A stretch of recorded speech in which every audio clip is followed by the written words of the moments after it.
Okay, I stopped only at O levels because I also have ADHD, so I can't focus. I couldn't study. I come from a good family, but I ran away from home because of my addiction. I got into the program that day with that doctor and his team in Singapore, and I listened to them. I stopped thinking, I said, tell me what to do and I'll do it. And everything made sense slowly in my life. Everything slowly came back. Family came back. I could think, I didn't suffer emotionally. I was not depressed. Things started making sense. I built back relationships again. I got my mother back, my father back, my brothers, my sisters back. I even got married. I settled down. I found someone who would accept me. And I decided, wow, this is something I want to do. Okay, I want to help others. That they're not bad people, they're just sick people. So that's when I went back to school and I started studying. My degrees. Today I'm addicted to education. So I've got an addiction. I'm addicted to education. So I'm always writing or studying or reading something about addiction, and I try and share this with people. But the guilt that I carried for many years, slowly it went away. Okay, it helped because I started doing service. I try to share my experience with others. I try to share my journey with others like yourselves. And I realize when I share and I help, it helps me too. Because it builds me spiritually. It helps me to accept the things I cannot change. God grant me the serenity to accept the things I cannot change. Courage to change the things I can. And the wisdom to know the difference. Today you have that wisdom. We all have that. I have that too. And I think this is important because this wisdom is because of places like Asanya. Because of psychologists and counselors and doctors.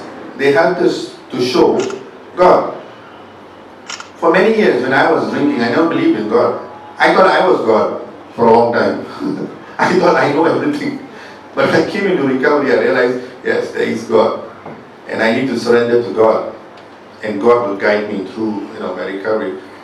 And I'm very pleased to say, today in my recovery, my worst day is still better than my best day when I was drinking. You get what I mean? My worst day today is still better than the best day when I was drinking or drugging, because now I can think. Now I can make rational decisions. And now, of course, I have a little knowledge. I've studied, and I know the science behind it. So it helps me to make rational decisions. Yeah. Recovery is a journey. Earlier, I think Dr. Yu said, recovery is a journey. And every day when we get up, I ask God, please give me strength to be sober today. Give me strength to manage the day without drugs and alcohol. Okay? When I go back home, thank you God for giving me the strength to be sober today. It's simple, it's not complicated. The next morning I get up and I do it again. And life just becomes better. Because we know that we have the wisdom to know the difference. Yes, there's a lot of science out there. Yes, there's a lot of research out there. But if you and I don't practice what we learn, relapse is always possible. Yeah, slip's always possible. And it's okay if we slip or relapse because that's part of the process. What's important is we come back and start back again. Today I have my family. I'm very grateful. My mother is traveling with me now. She's with me. My wife is with me in Dhaka today. And they're so happy to have a son back. And I'm very happy that I found recovery while my parents were alive. Because I know I've done a lot of harm to them. So I make amends. Like the 12 steps, like NA teaches us, right? We make amends. And sometimes some amends we cannot make. So we make indirect amends.